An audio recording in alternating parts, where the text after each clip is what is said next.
Just a warning before we start. We're going to discuss some difficult topics relating to maternal mental health. These include self-harm, suicide, pregnancy loss, miscarriage, stillbirth, and infant death. If that's something that will be triggering for you, I advise you to take some time away. Maybe join us back later if you feel it's something you could come back to. If not, maybe check out one of the other episodes. We're going to discuss various different conditions in maternal mental health and different treatment options. This is just to be taken as general advice and shouldn't be used for your own specific circumstances. I would advise if you're struggling to go and speak to your healthcare professional. Hello and welcome to the Nirvana Principle Show. I'm your host, Dr. Hassan Mallick. I'm a trainee psychiatrist and electronic musician based in Northwest England. I'm passionate about making mental health concepts more accessible to the public, create conversations around psychology, and change perspectives on topics ranging from philosophy to psychedelics, aging to motherhood. I have the privilege of hosting this space on the first Wednesday of every month from 5 to 6 p.m. on Melodic Distraction Radio. Every episode has a featured guest to share their views, opinions, and expertise with us. As we progress in our episodes for Nirvana Principle Show, it's important to talk about challenging topics which are important in today's day and age. With Mother's Day coming up later this month, I thought it'd be a good idea to be part of the celebrations of femininity and motherhood. We're going to talk today about perinatal psychiatry, which is the psychology of the mother around birth. With me here in the studio is Dr.Will Davis and Dr.Laura Bladon. Both of them are higher trainees in adult psychiatry, and they are some of the best psychiatrists that are there in my trust. Welcome to you both. Will, why don't you start by telling me a bit about yourself? So I am an SD6 general adult psychiatrist, and I am a higher trainee representative for the Royal College of Psychiatrists and the Perinatal faculty. And I've had an interest in perinatal psychiatry for about 5 years now. And I've worked in 2 different roles within perinatal psychiatry and worked within psychology services within perinatal as well. I understand that you also won an award recently. What was that award about? So I won the Royal College of Psychiatrists Northwest High Trainee of the Year and the Lancashire Care and South Cumbria High Trainee of the Year as well. Quite an accomplished doctor, I see. Laura, you're a specialty trainee in their Year 4 of adult psychiatry. Is that correct? Yeah, I'm also a medical education fellow within the trust, and as part of that, I'm doing a project which is a podcast about perinatal mental health. I've had one job within perinatal psychiatry. It was a couple of years ago when I was a core trainee, which is where I met Will. Being pregnant or having a baby has a lot of social, cultural, psychological, and physical effects. You are interested in perinatal and you've been working there for quite some time or a significant amount of time. Why do you think maternal mental health is important? So I think maternal mental health is important both for the mother, family and the baby. And I think there's been a lot of evidence that's come out over the past 20 years about the need for improving care and also increased awareness of maternal mental health and I guess poor maternal mental health and how to improve that. I guess when it comes to thinking about the negatives of poor maternal mental health, which I guess is the reason why we want good maternal mental health, we want to think about also the happiness and the enjoyment of having a happy pregnancy for a woman. And also, I guess, thinking about the wider context of the family as well, they're having a happy pregnancy for the partner, for the family, and all the expectations that go with having a new baby and being pregnant and thinking about how we can prioritize mother's care, how we can make baby have the best outcomes, have mothers have the best outcomes. And we know that if mother has a nice pregnancy and has positive mental health and has good mental health throughout the pregnancy, then baby has much better outcomes. We know that postnatal depression is linked with preterm delivery. We know that postnatal depression is also linked with lower birth weights. We also feel that it's possibly linked with increased risk of having to have a caesarean section as well. So if we're improving maternal mental health, specifically thinking about depression, then we're going to all think about reducing those outcomes. We also want to think about maternal bonding as well, bonding between baby and mum. We know that the bonding and the attachment between mother and baby is incredibly important for the development of baby, and baby developing all the skills of being sociable, thinking about how to develop their own personalities, and thinking about how they develop their own mental health as well. And a lot of the risks involved in poor maternal mental health is actually the poor outcomes for baby. So we want to try and maximise the potential of any family in being able to develop a young baby. I think it's important also to think about how a partner, family may be able to contribute to that as well. We know that there's big financial risks as well with poor maternal mental health. There's a seminal paper that came out in 2013 from the London School of Economics, and that paper showed that there was an £8.1 billion cost to the UK economy for poor maternal mental health, and that a large proportion of that was direct costs onto the NHS, but also the effect on poor development of baby, the effect that this may have on poor outcomes for children, development of ADHD, possibly autistic spectrum disorders, poor outcomes with learning, intellectual ability. And so there's a lot of money now is being put into maternal mental health to be able to improve outcomes both for mothers and for baby. Some people say that pregnancy is protective of mental health. There's new mother, family is happy and they're more caring towards them, or they, even if you're standing in a bus and if a lady is obviously pregnant, I hope that we live in a place where someone will give up their seat to them. So with that kind of support, or let's say extra care, is there still a risk to women's mental health while they're pregnant? Yeah, so I think that's a really good point, Hassan, about how there's this sort of perception that if a lady is expecting a baby, or she's just had a baby, then she should be really happy about it, because that's what society shows us, that it's a really exciting and happy time, and of course that's how it should be. But there is evidence to show that being pregnant or having a new baby doesn't protect against mental health issues. Part of the service development, as Will was talking about, is also because I think there's a 20-fold increase in risk of mental health problems right after birth or postnatal period as well. What does postnatal mean? Can you just explain it for someone who doesn't know the lingo? Postnatal is the period immediately after birth. So natal means birth, and then postnatal after birth. And yes, you're right. It's there is a particularly increased risk of mental health problems in that period. Laura, can you tell me about the mental health problems that new mothers face? The most common mental health problems in women after delivery, we're really thinking about depression and anxiety. So take depression. Well, we've all heard of baby blues. So sorry, I don't know what baby blues is. Can you just explain that as well? Yep. So baby blues quite often, and we think it's to do with the hormonal changes after birth. Women in the first few days of birth, first few days after delivery, can be feeling quite tearful and maybe quite irritable, a bit low in their mood, but it doesn't ever fit the criteria for a full sort of depressive episode. So if those symptoms carried on, persisted for, say, over 2 weeks, that's sort of the time at which we'd be thinking, I wonder if this is actually now developed a postnatal depression.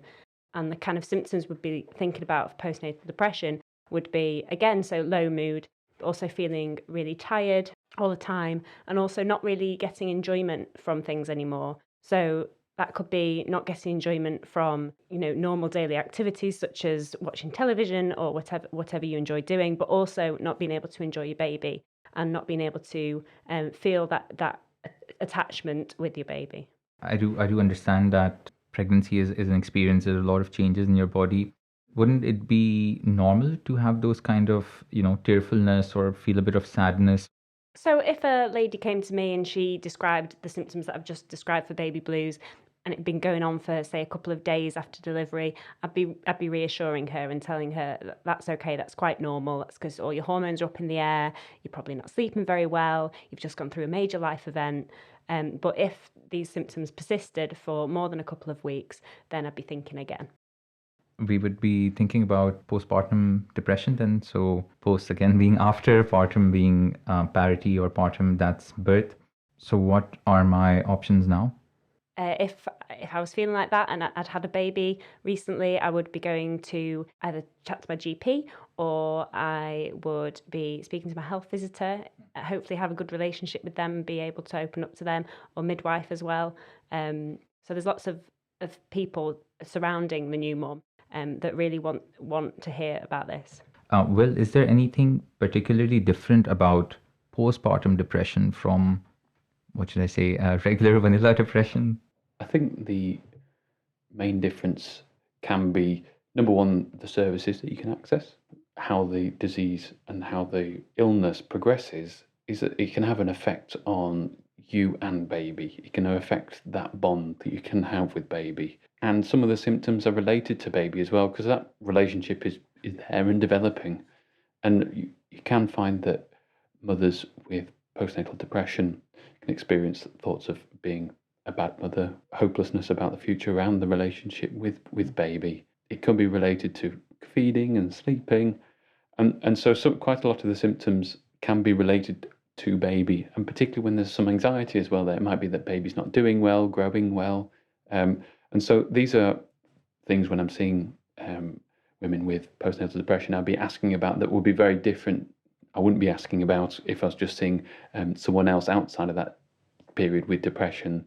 And so the symptoms can relate to the situation that they're in, and that's with baby. What is the natural progression of this disease? Is it self-limiting? Does it get better by itself? Okay, so I suppose it would depend on the severity of the depression. So if it's a mild depression, she's feeling low, she's feeling not herself, but she can still sort of carry on with the day and do all the things that she needs to, or most of the things that she needs to, then it might be that it's appropriate for psychological therapy first line.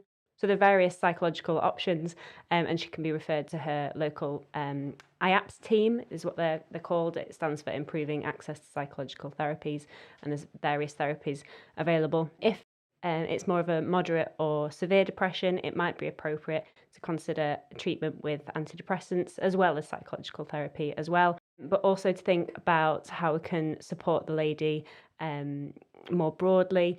Does she need sort of help with other aspects of her life? Is there any sort of additional support we can give her? Sometimes mums do get so unwell that they require admission into hospital in these mother and baby units.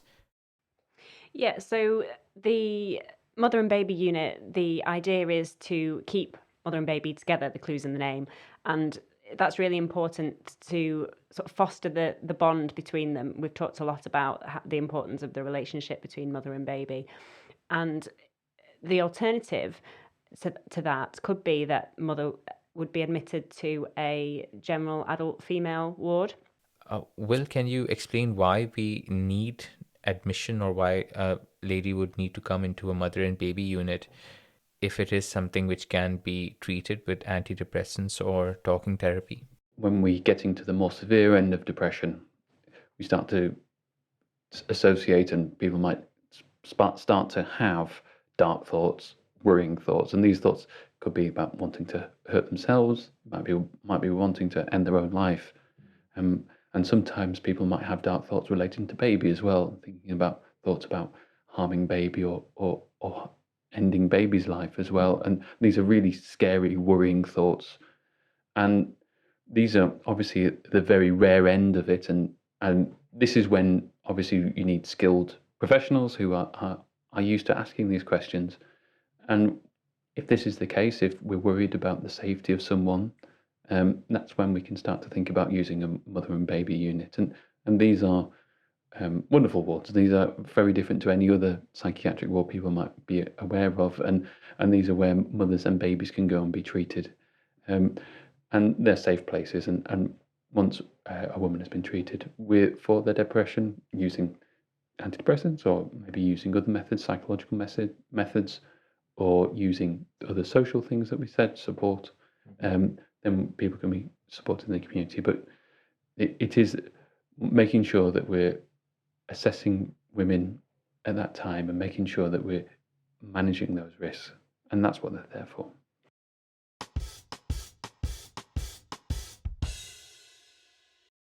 Another of the common diseases that come with new mothers is psychosis. We're talking about postnatal depression.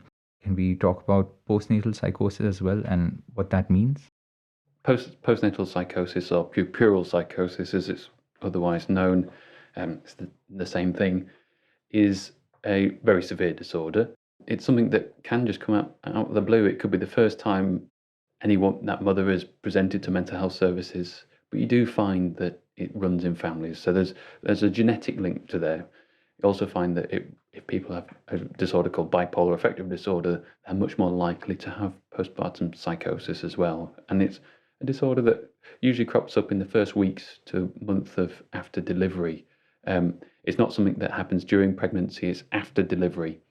And this is where people can experience these psychotic symptoms, which is they can have unusual beliefs, known as delusions. They can have hallucinations where they might be hearing things or seeing things that aren't there. And this can come on very quickly. This can come on within hours, which is different to other mental health disorders of psychosis. So this is an emergency. And so this is something that needs to be treated quickly and is usually treated in the mother and baby unit. But thankfully, it's something that gets better very quickly as well. So people can come in very unwell, but they come into the mother and baby unit with their baby. They can be started on some medication to treat it, and they can get better within days and even weeks. And you find that actually sleep is a big trigger as well for postpartum psychosis. So people who can have protracted periods of not sleeping, usually babies not settling, just had a delivery, may have had a C-section, might have pain related to that, might have had a complicated delivery and pain related to that. And all those things can add up and increase the risk of it. And it happens between about kind of 1 in 1,000, 2 in 1,000 births. So although it's not common, it's not uncommon. And I think it's something that has gone under the radar for a long time.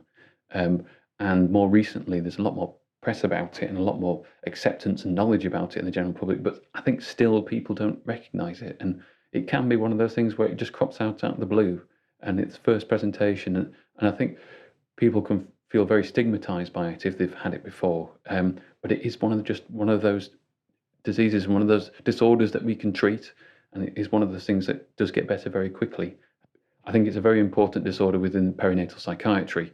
And it's something that we definitely focus on and want to treat quickly. Just to add that I think in the past, perinatal mental health issues were sort of grouped as postnatal depression, and we didn't really think about all the other mental health problems that people can have after delivery, like postpartum psychosis. I know that in some women, when you ask them about their history, their family history of perinatal mental health problems, they'll say, "Oh yes, my auntie had postpartum depression. She was hearing things, she was seeing things," and actually you realise that has been mislabelled, and it was actually a psychosis that wasn't recognised at the time. So it's really important to take a good history as a doctor to make sure that you're not missing something. Is family history important? So let's say if there's two sisters, if one of them has postnatal depression or postnatal psychosis, is there a high risk in her other sister or other family members as well? We do find that perinatal mental health issues do run in families, particularly postpartum psychosis. So you would ask about history of postpartum psychosis in family members. How serious or dangerous is this, and what can someone who's experiencing these symptoms do to help themselves? When a woman experiences these alarming symptoms of maybe having unusual beliefs, maybe hearing these auditory hallucinations, they might be changing in their behaviour, these are things that need to be seen urgently. And so if someone wants to experience those, see your doctor that day or that morning, but probably more likely is get yourself to the nearest accident and emergency centre or to contact a psychiatrist urgently that day to get some advice. If at any doubt, going to an accident, an emergency centre or an emergency department is the way to go for this, because it's something that can progress quite quickly and does need urgent treatment. The field of work that we are in, there's always an ultimate outcome that we want to avoid. This is a trigger warning for anyone who's just tuned in that we will be talking about suicide and possibly harm to babies. Will, can you tell me a bit about what kind of data we have on self-harm and suicide in mothers?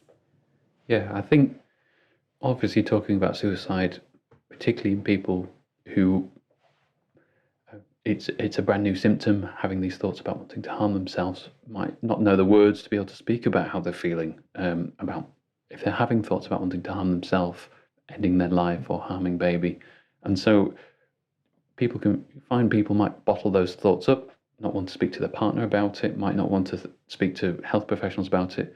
And one of the main worries I hear from women that I'm speaking to is that they worry that, number one, they're not a good enough mother if they're having these thoughts, or they worry that their baby's going to be taken away from them, that their family are going to judge them.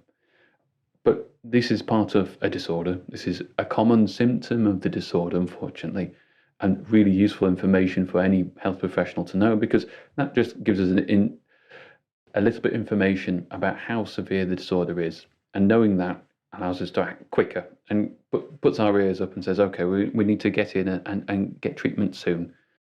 The data coming from suicide in the postnatal period is another big driver in the build-up of services within the UK for the perinatal services. So there's something called the Embrace Report, which is a confidential inquiry into deaths in new mothers, and that looks at all outcomes. So it looks at women, any woman that's given birth, and it looks at if they've had heart attacks, if they've had blood clots, and it looks at how those women have died, and obviously that gives kind of information and thinking about how we can improve services.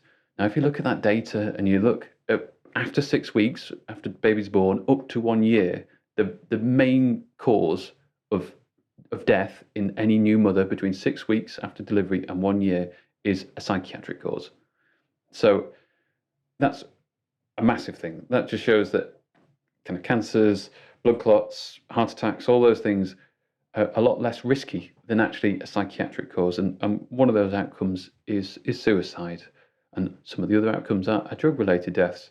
And so knowing that information means that we're not seeing enough people within having those thoughts. And what we need to do is catch those thoughts early. We need to make sure that we're hearing those thoughts from women who are experiencing them, and so we can support them and keep them safe.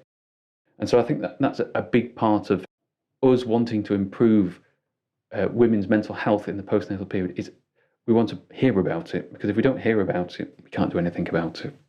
To add to what Will just said, to think about the role of the partners as well here is really important. So even though, of course, we want women to come forward with how they're feeling, it may be that they don't realise that they're quite unwell. It may be that the people around them have realised things, so that the partners have picked up on things, the friends have picked up on things, their mums picked up on things. So it's important that family members and friends feel able to raise concerns as well. And it's really important for us to hear from them about the changes that they've noticed in the woman. How could you approach someone and ask them if they're okay? How could you do that sensitively?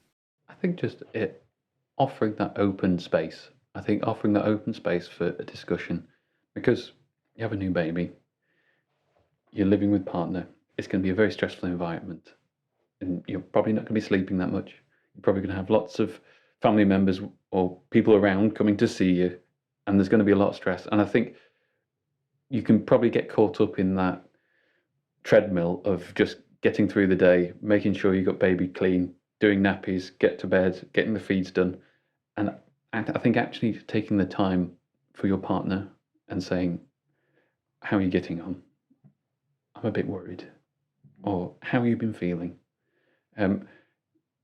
I think people don't probably ever do that much because they get stuck in that treadmill.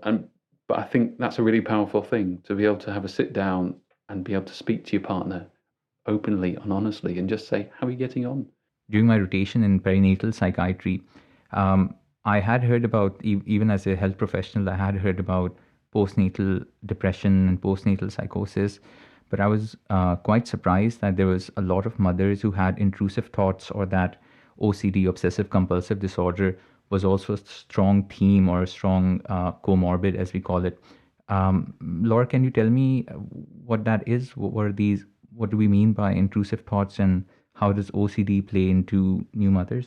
Yeah, so OCD is not an uncommon diagnosis in women that have that are postnatal. Sometimes it's a new diagnosis postnatally, or sometimes it's a lady that's had an anxiety disorder early in life, or maybe they've had a diagnosis of OCD earlier in life, and then after birth, their OCD can worsen.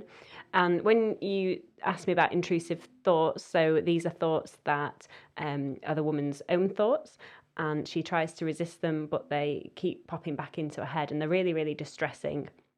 And sometimes that's associated with compulsions as well. So OCD being obsessive compulsive disorder, there's the obsessions and the compulsions.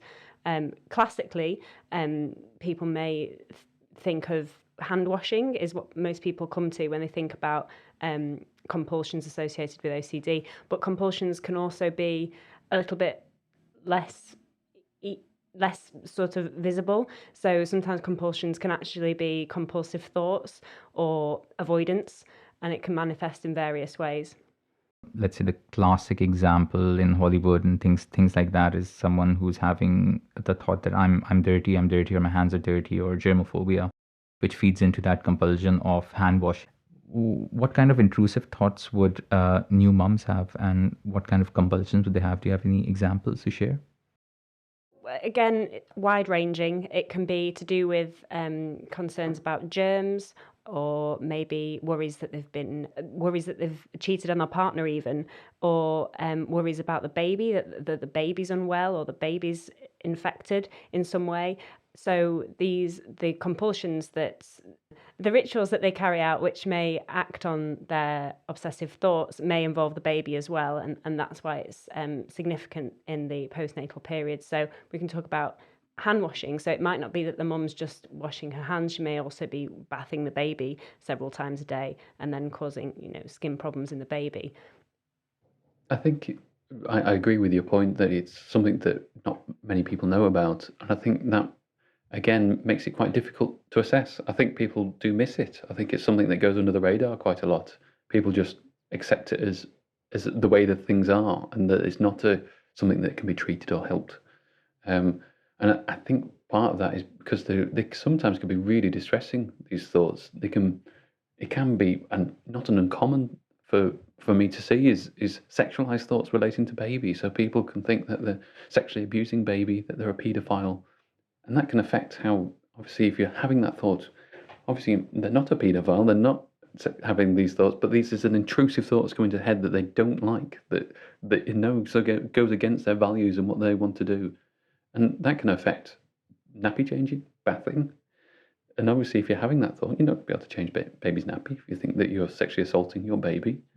And I think that's part of why they go under the radar as well, because obviously you don't want to go and tell your GP, your health visitor, that you think that you're a paedophile, that you're going to sexually assault your baby. And so people live with those distressing thoughts. And actually, it's a disorder. It's something that can be treated and helped. So.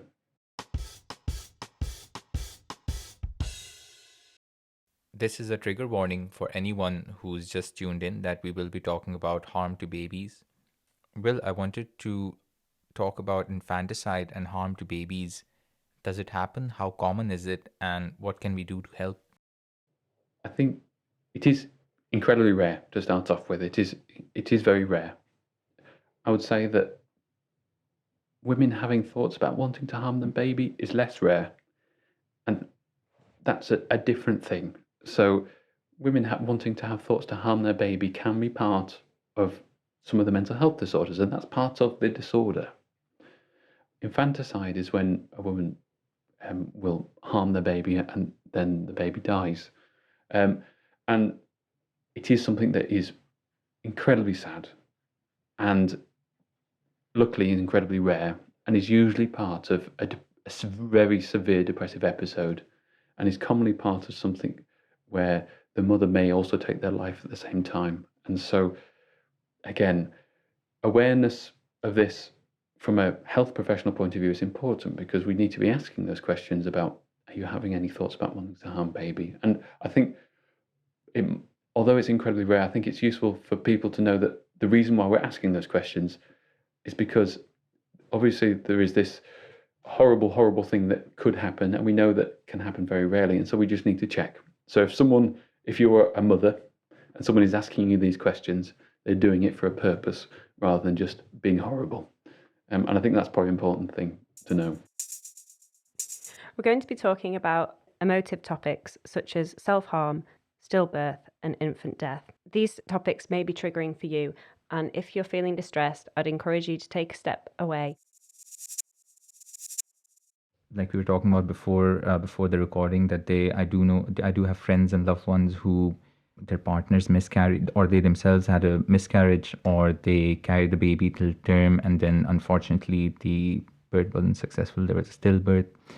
Any advice for the mothers on how to cope with that? Anything that we can do to help?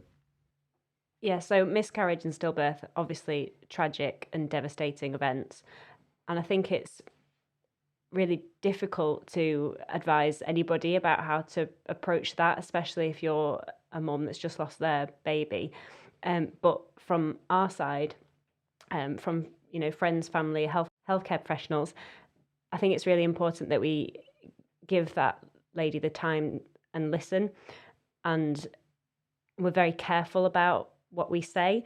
So I think it can be really easy to try and say sort of things that we hope are positive.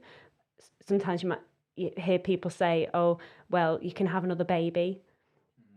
And actually, that's really not really what the woman wants to hear, because you cannot replace that baby that she's just lost. So I think to be really thoughtful in our discussions with women. So I attended some training. I used to work in Wales at the beginning. That was my first job. So two things. One was that the mother kind of still sees that child, or they mourn them, or they grieve for them, or okay, this would have been his or her birthday. So I understood that that's something which stays and is kind of like a personal aspect as well. The other thing was also that there was like a seminar or something, and they were talking about this. I might mess this up, but I think it was a GP, was a doctor who unfortunately had a stillbirth. Their baby did not survive, and they basically sent out a letter to their loved ones, and they said that, okay, this has happened, so we're just letting you know because it's difficult to answer those questions, and we'll take some time to grieve, to process this. So I thought that was a very forward-thinking thing, where they thought that, okay, that has happened, and just at least cut out that societal, even well-meaning words like you said, that you can have another baby. It's not, it's not, or why are you so worried about it? It's not like it was a person that you knew, but similar to that mourning, that is a person to the mum. Yeah, for some women and families that have lost a baby, it's really important to them that you acknowledge that baby. So you don't use euphemisms. So if they've come back from leave and they've come back to work, you don't sort of say that it was just an event, a thing that happened. Talk about the baby, use the baby's name if that feels appropriate and it feels like that's the right thing to do with that person. Other people might not want to talk about it. I think it's just very much taking the lead from that person and their family. I think it's a special type of grief, because obviously you've spent, particularly in a stillbirth, you spent 9 months with that baby, but it's a different relationship you've had with that baby. Let's say if it's an elderly relative that's passed away, it's very different, and so, but it goes through similar stages. It's grief, and I think it needs to be treated as grief. And I guess from a point of view of Western medicine, we have very medicalized miscarriage and stillbirth. We have lots of guidelines on managing recurrent miscarriage, and most of it is on the medical management of it, how to process miscarriage, or the causes of miscarriage. But we don't concentrate on the psychological effects of recurrent miscarriage. And I think there is now services being developed within the UK to support women with recurrent miscarriage and stillbirth. And they're psychological therapies, but I think as a society, I think just greater awareness and being able to speak openly about it is a big part, because I think it's something that people carry with them as a secret. And that's fine. If someone wants to carry it as a secret, that's fine. But I think part of that is that people don't then see it as something that happens to other people. They just see it as a negative thing that only happens to them. And I think that can be quite isolating.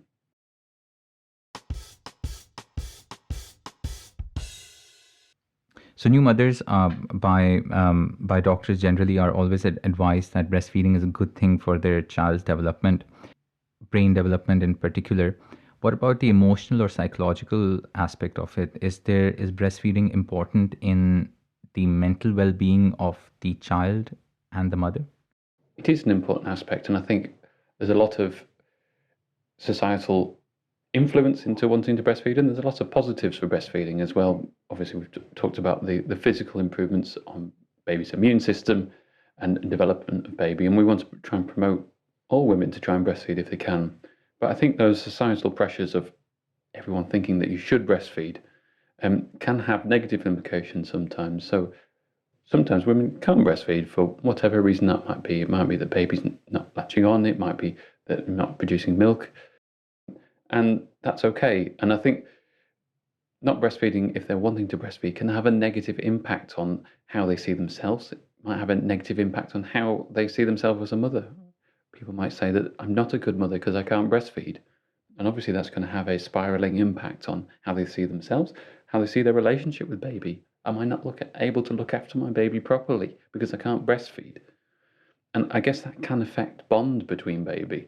And that bond, that relationship starts developing with baby from conception. So obviously, even before conception, sometimes you plan to have a baby, sometimes you don't, but sometimes you do plan to have a baby, and that there's a relationship there already forming, that idea of a baby, that idea of pregnancy.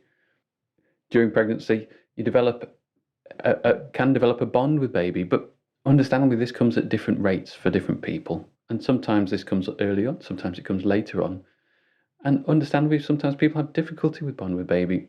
If it's been a difficult conception period, if you've had difficulty trying to have a baby, if you've had difficulties yourself during pregnancy, that can all affect how you see yourself and your relationship with baby. If it's a particularly difficult pregnancy, if you've been very sick, if you've had illnesses during it because of baby, that can affect that. And obviously, when baby comes out, you've got a crying, screaming, small human being that's trying to destroy your life. And if that can have negative impacts on, obviously, your imagination of what pregnancy and what a baby might like. You might not have thought that this small infant that's come out is going to need so much care, going to need so much support, is not going to sleep. And obviously, if that's the case, that is going to change your view of what you saw a baby might happen. And that can affect your bond, your relationship with baby. And that can take time to develop. And what we're trying to do and think about is, how do we improve that bond? How do we improve that bond with baby and mum and partner and family? And in the UK, we now have services being set up to directly look at those relationships, to look at how we can improve and how we can support mothers and families to improve those relationships, because those relationships have an impact throughout that baby's childhood and throughout their life. It can affect their psychological development, how their personalities are. I'm sure everyone can identify that you act like the mum or you start acting like your dad. And so you learn those routines, you learn those interactions from such an early age. And I'm someone that I know I do things that my mum and dad do, and I shouldn't do that. And I say I shouldn't be like that because I know I hate it in them, but I've learned that behavior. And so you're going to learn behaviors and teach behaviors to your children. And so it's important to be able to be those positive behaviors, those things that can influence them for positiveness. Because obviously, if you're severely depressed, if you're very mentally unwell, you might not be able to support those behaviors. You might be have really low energy and in bed. You might have not be able to smile and kind of have that happiness that you want to have, and that can have an impact on baby's development as well. So one of the experiments I had to learn as part of my training was the wire mother experiment by Harlow, and he took some monkeys, and he separated them after birth, and each the monkeys were placed in two different environments. One of them was with a wire or wire mother. That's why it's a wire mother experiment. And the other one was with a soft cloth, the terry cloth. What they noticed was that the baby monkeys spent a lot more time with their cloth mother than with their wire mother, and it was more important to them than the wire mother. I think I'm not sure, but I think in this one they actually had food with the wire mother, and with the terry cloth one, it was just a soft cloth. They still spend more time just bonding or cuddling or just holding on to that cloth mother. So does simply having contact with the mother, does simply physical touch, cuddle, or the contact during breastfeeding, does that help, or is that important for the baby as well? Yes, and it's definitely that contact that is important. It's definitely that relationship, that to and fro that you have with baby and mother and partner. It's that you see the facial kind of features. You can see smiling, you see frowning, and baby will learn that. And it's that interaction that you have, that holding, that cuddling. It's not just the providing of sustenance and not the providing of milk. Really, it's actually the interaction that you have, and that safe place that you can provide for that baby that is the key part of it. Yeah, so I think it's important to say that if you choose to bottle feed your baby, it doesn't compromise the bond that you can develop with the baby. I think that would be the bottom line. And I think when we're thinking about feeding, it's really important that women are empowered to choose a method that suits them and their baby. Because we've got to think about the practical aspects of breastfeeding as well. It can take a lot of time, often in the middle of the night. If you're a lady if you're anybody really, but if you're a woman who has mental health problems, which we've discussed previously, then sleep's really important. So it may be appropriate if you were going to bottle feed, for example, your partner could take over the feeds at night, and that could be really important for you to make sure that you've got some sleep overnight. And also sometimes breastfeeding's too difficult for women, particularly women who maybe have psychosis that we've talked about. The mechanism of breastfeeding, the time it takes to breastfeed, it can be just really difficult to coordinate that. It actually takes some high level sort of organization to do that. So it's important to bear that in mind as well. We've reached the end of our time, and I'd just like to say that thank you so much for listening. We've talked about some difficult topics today, and I'm keen to have some feedback. You can reach out to Nirvana Principle Show on Instagram as well as Twitter. Thank you so much, Will and Laura, for sharing your time out with us, and I hope to catch you, the listener, in the next episode.